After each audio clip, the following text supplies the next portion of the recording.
And that is that your partner starts to feel second to the business at hand. What could you say about that to help me out here, Joe? I'm embarrassed to say, but it's true that was who I was in the past. And that I remember when I was running my business and putting in the 16-hour days, that my wife came second to it. Because in my mind, it was, I got to put bread on the table. Like, all of us go into business to try to provide better for our families. Your kids may not want for physically anything, but what you can't give them is the thing you can't get back, which is time.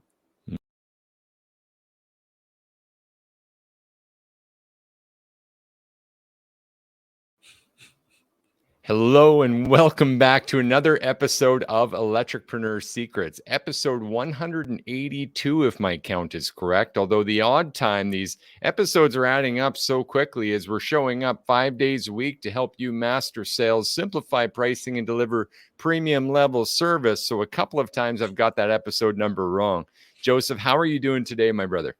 Man, I wish I could say I want to say good. I want to say I'm good emotionally, spiritually, intellectually. I'm great. Physically, your boy's sick as a dog, but I'm not going to let anything stop me from bringing in the heat today.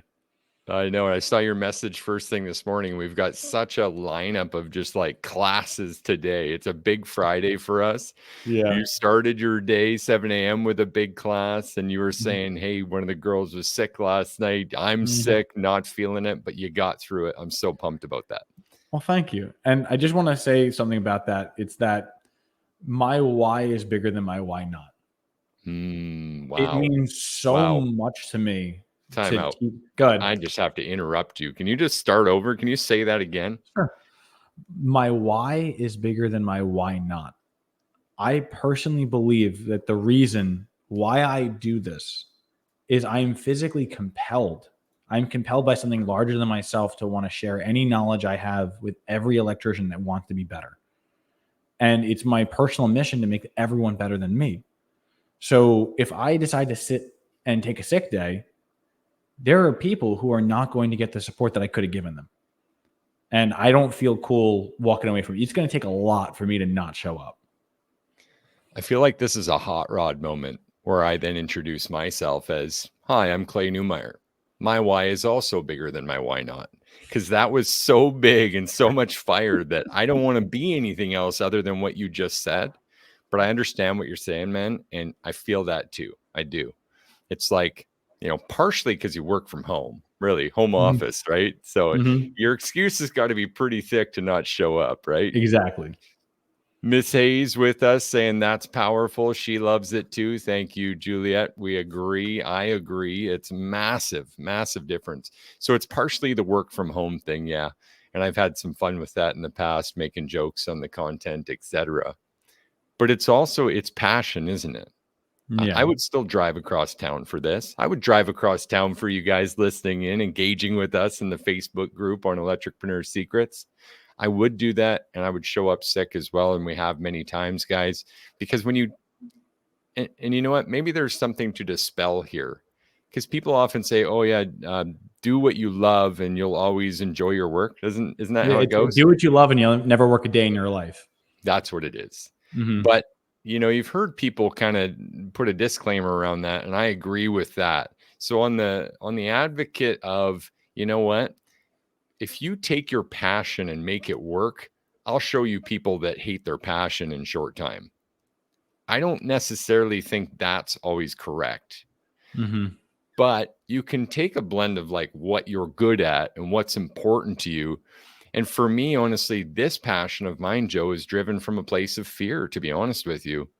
And I've told people this many times from my background, from my interview, where my first company that I started as a teenager, by the time my early 20s came, I was, doing a foundation of a $40 million project with no business experience. No one taught us that, right? And no project experience. Those are two things that we all have to kind of take initiative on, it seems, in the trades. And so inevitably, I lost my ass. It was brutal. So every time I see a fork in the road, I'm like, okay, on the left is that getting my ass handed to me, and on the right is the only acceptable path. And that's the path we walk on. So call it passion or call it fear. I don't know, man. I'm just sticking to the right. I agree with you there. You know what? We always need to lead with our intentions. And I'm just grateful to serve this mission. I didn't think I was going to make it this far in life existing. And I'm so glad that now that I'm here, I get to share something with my time that's here, you know? Yeah. Yeah. So anyway, we got a big topic today, again, following up Eric and Mandy's interview. Guys, if you're with us live right now and you caught the interview yesterday, please tell us. That was fire, right? I mean, that thing was gold. Joe actually shed a tear after. Oh, sorry, allegedly. Joe allegedly Allegedly. shed No, a I, tear I totally after did. I back totally did. in the green room on Mhm. StreamYard here with the couple. And I mean, they are a power couple. And there was some further discussion that we felt really deserved to be brought up today as well. What do you say we jump into that a bit today, Joe? I do. And I just want to prelude this with I am just abundantly proud of everything they've done and everything they've become. And it's one of those things where it really touched me to my heart, knowing that we had some hand in influencing it. Because, yeah, we may be the GPS and they're still driving the car, but it just feels really good to know that you can trust your GPS. You know what? I think you're onto something there that just hit me like a ton of bricks. I think one of the reasons we can feel so proud to be emotional about situations is because we know what it takes to succeed. Exactly. Just because you have the map doesn't mean you're not going through the mud. Correct. A lot of times it's even scarier because you know where to go and you're looking through the obstacles. And it's like, I don't know how the fuck I'm going to do that. Like, I don't know. I know this is what I'm being told to do. I don't think I could do it. And now you're like, what do you do with that information? It's almost, some people wish they didn't know so they wouldn't have to have a reason to say they couldn't. Nailed it. And this came full circle from our class this morning too, right? We're talking about that. And some of the guys had mentioned, hey, this reminds me of the book, The One Thing. I actually haven't read that book, but we were talking about, this idea that we might have three things, big things you want to accomplish this month, but ultimately we got to narrow it down to one right now. Because doing too many things just means we're not doing really anything great. Or maybe not getting there at all, right? So if you want to get things done, you kind of have to focus. But as you just said, if you got the roadmap and you got the focus and the time management plan, then what else is there to blame?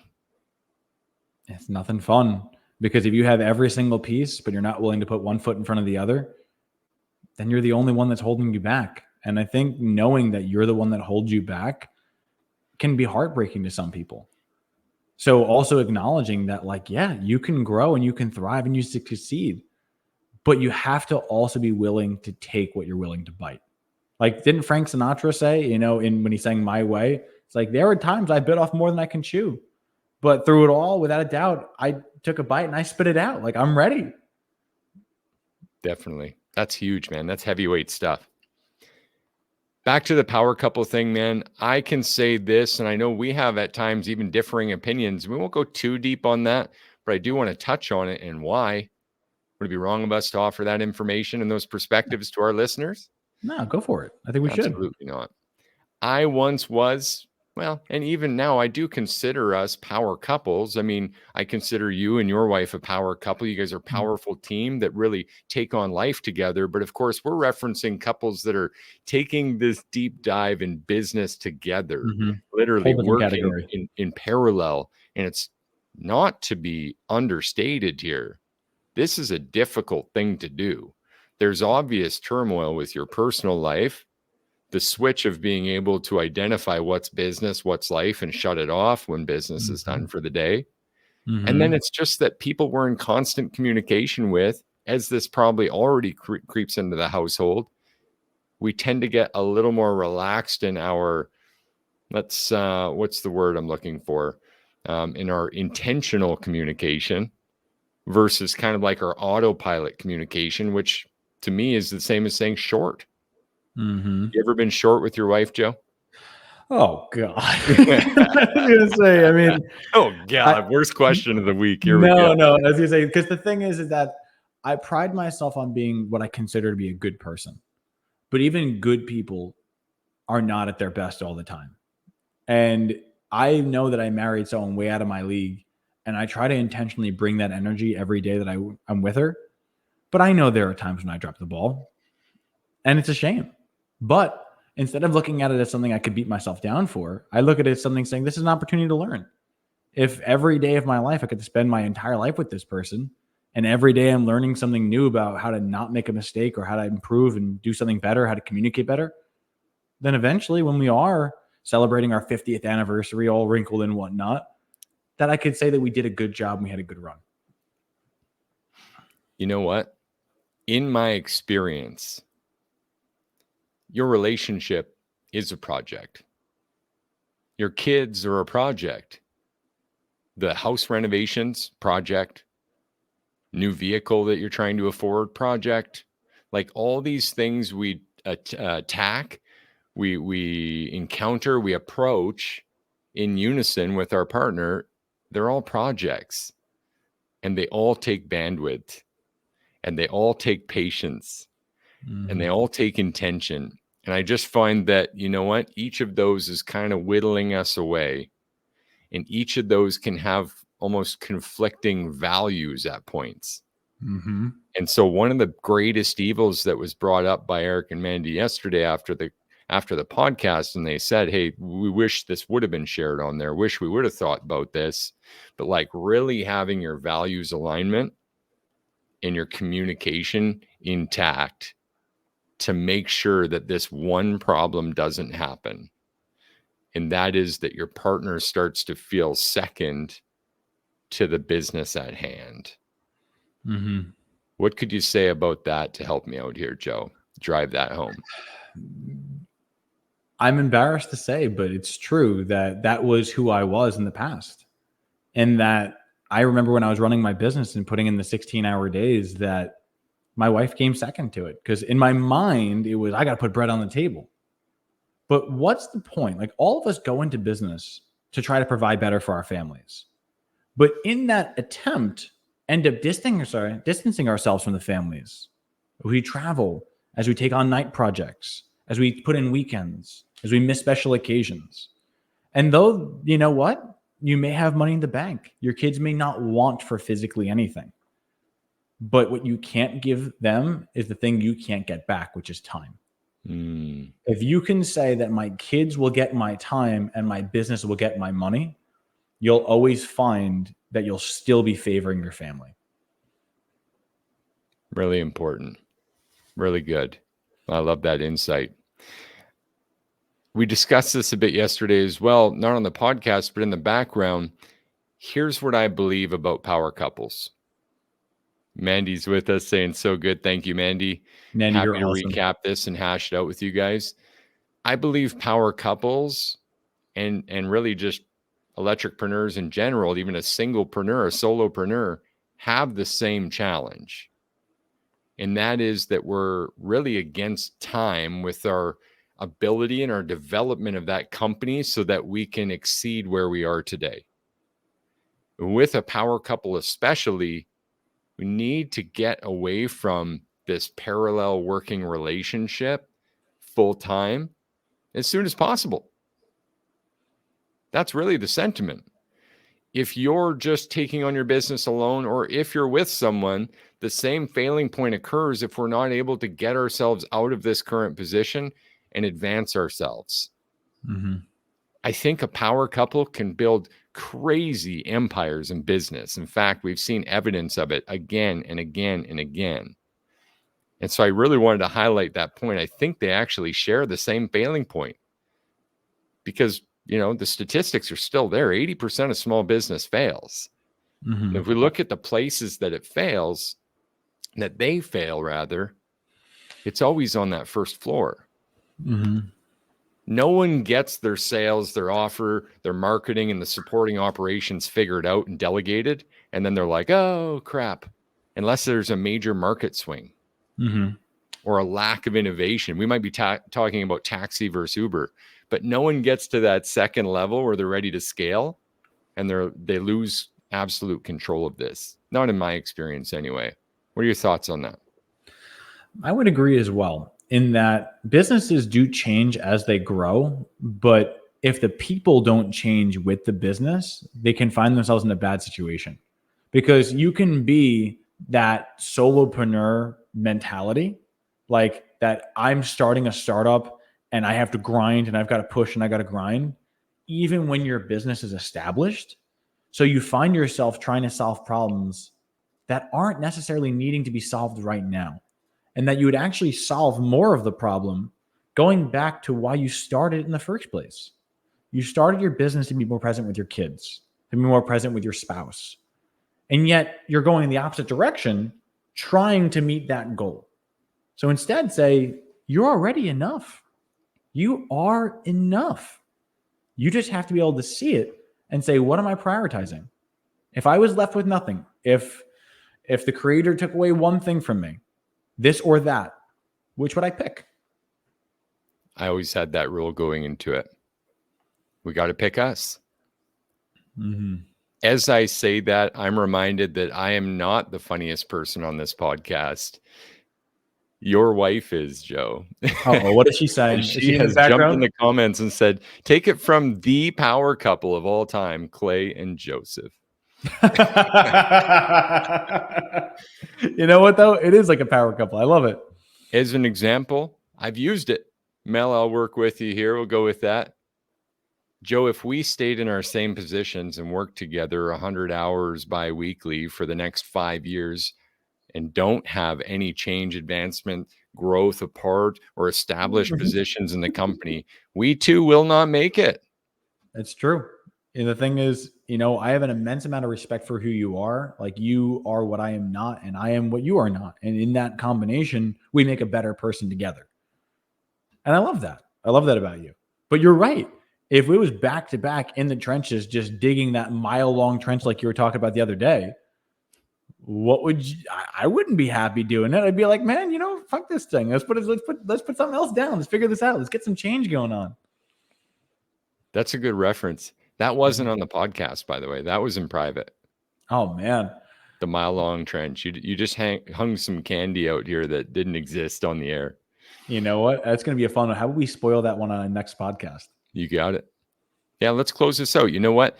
We're about 17 minutes in. It's Friday. Joe's got the afternoon off. I'm going to give it off. He's got some time. You got some time to go deal with the, you're up to passport stuff, right? Yep. You got to get passport stuff taken care of. You always can't be too careful.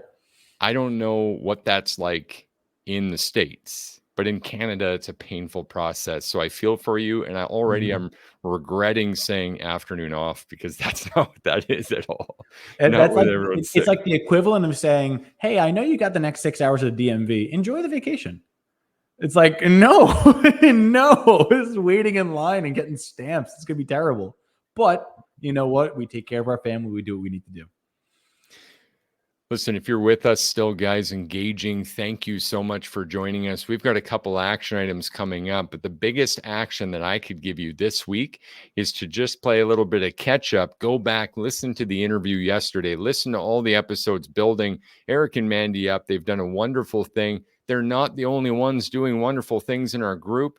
It's just so timely. It made perfect sense to have them on, and it worked in their schedule too. And we're so proud of them, so happy they could make it. And if you aren't able to listen to the podcast, or you want the supplemental guide on exactly what they've done to double up their revenue in 5 weeks going into this October, which is incredible growth, so fast, really operating at the ceiling, the all-star level, trying to take it to the top, being fully immersed in everything we have. We're sharing that with you. All you got to do is type Eric and Mandy on here, on one of the posts, or on our website, serviceloopelectrical.com, on the contact form. We'll be happy to send you that little guide so you too can double your revenue in the coming month.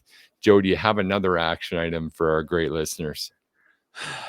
I feel like if I'm going to take this action item, I almost want to apply it back towards the relationships, because that's where the make or break point really is. Do you mind if I touch on that?